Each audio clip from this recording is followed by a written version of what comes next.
इंदर और उसके भाई के खून के पीछे आपका हाथ है ऐसी खबर आ रही है। इसके ऊपर आपका क्या रिएक्शन है? आपको और इंदर का झगड़ा कब से चल रहा है? ये लफड़ा यहीं रुकेगा या मेयर और आपके बीच चलता रहेगा? इंदर को आपने मारा या जनता ने मारा, बताइए हमें। एक 4 साल के बच्चे ने मारा है इंदर को। जो आप लोगों ने देखा वो सब झूठ है। एक अंधेरी रात में जा रही रेलगाड़ी में सो रहे एक 4 साल के बच्चे ने मारा है इंदर को। 20 साल पहले हिंसा की वजह से अपने माता पिता को खोकर सारी दुनिया में अकेला हो गया एक छोटा सा बच्चा। गलियों में, नालियों में, गाड़ियों के बीच अपनी हैसियत ढूंढता हुआ एक छोटा सा बच्चा। आज आपके सामने दिखाई देने वाला वो गुंडा, वो राउडी, 6 घंटे में 26 लोगों को मारने की शक्ति रखने वाला वो गुंडा। किसने मारा है उस इंदर को? ये जानकर क्या कर लोगे सर? हर रोज कोई ना कोई मर रहा है, हर रोज कोई ना कोई मार रहा है। क्या कर लोगे ये जानकर? हिंसा करने वाला हिंसा से ही मरना चाहिए। यही हमारे कानून की व्यवस्था होनी चाहिए। ये कानून ही हिंसा का हिस्सा बन चुका है। इसलिए तो इंदर जैसे लोग दिन दहाड़े गली में कुत्तों की तरह मारे जाते हैं। 4 साल के बच्चे के हाथों भी मारे जाते हैं।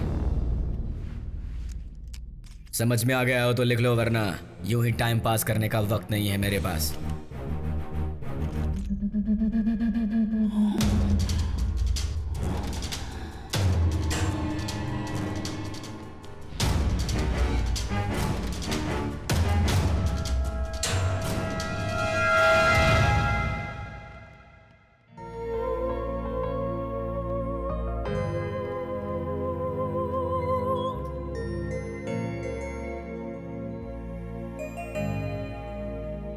मुझे माफ कर देना बेटा,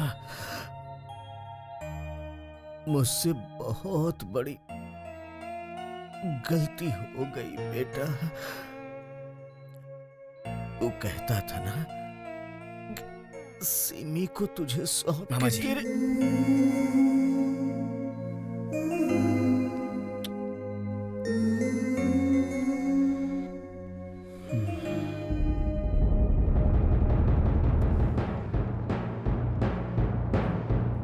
सुनिए, अब ये बस्ती एक परिवार जैसा है। इसमें कई जाति के लोग हैं।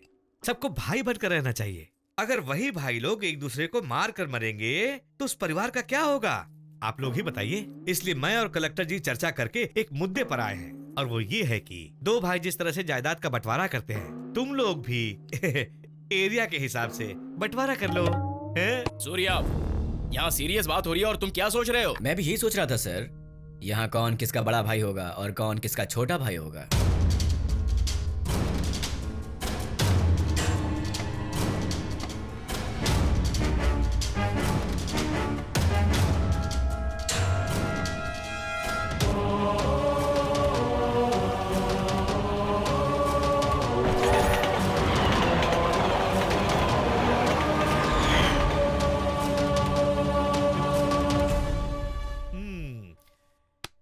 इन दोनों की नजरें मिल चुकी हैं। दिल खोल कर बात करना चाहते होंगे। बीच में हमारा क्या काम है? चलो निकलते हैं।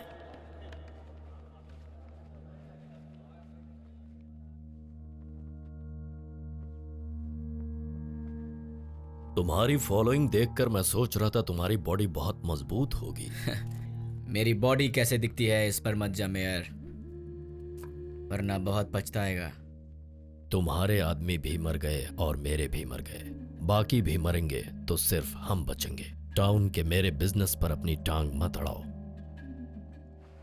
इस बस्ती पर तुम राज कर लेना। इस बस्ती पर राज करने के लिए मैंने इंदर को नहीं मारा है मेयर। सूरज की तरह इस बस्ती से अंधेरा दूर करना है। परसों तक तो मैं अनाथ था, कल तक गैरेज में काम करने वाला लड़का, आज तुम्हारे ही काउंसिल के आधे मेंबर्स और टाउन के आधे लोगों के सपोर्ट से यहां पर पहुंच गया हूं। अरे कॉम्प्रोमाइज तो मुझे नहीं बल्कि तुझे करनी चाहिए। कंडीशंस रखने वाला तू नहीं बल्कि मैं हूं।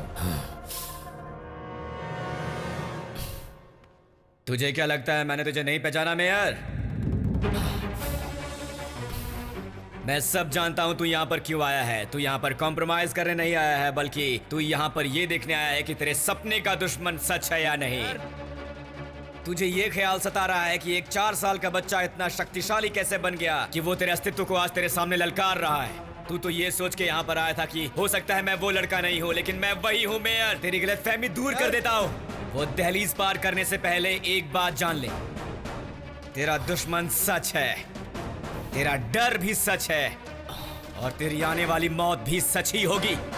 तू कौन है जाने बिना ही मैं तेरी व्यवस्था से भिड़ गया, लेकिन पहले मैं उस व्यवस्था को ही मार दूंगा।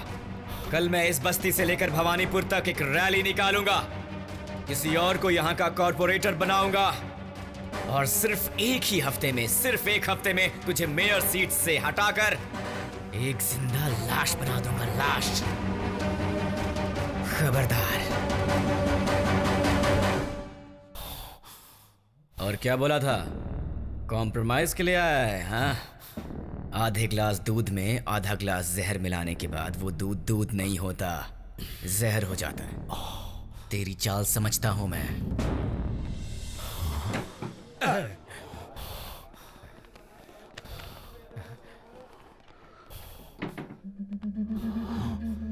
पोजीशन क्या है? समझ गया। दलाली के केस में अंदर कर देंगे तो इलेक्शन होने तक मैनेज कर सकते हैं। उसने मुझे उतना टाइम नहीं दिया है। अगर उसे दिमाग से मारना है तो उसके छोटे छोटे वीकनेस ढूंढने होंगे। जानता हूं।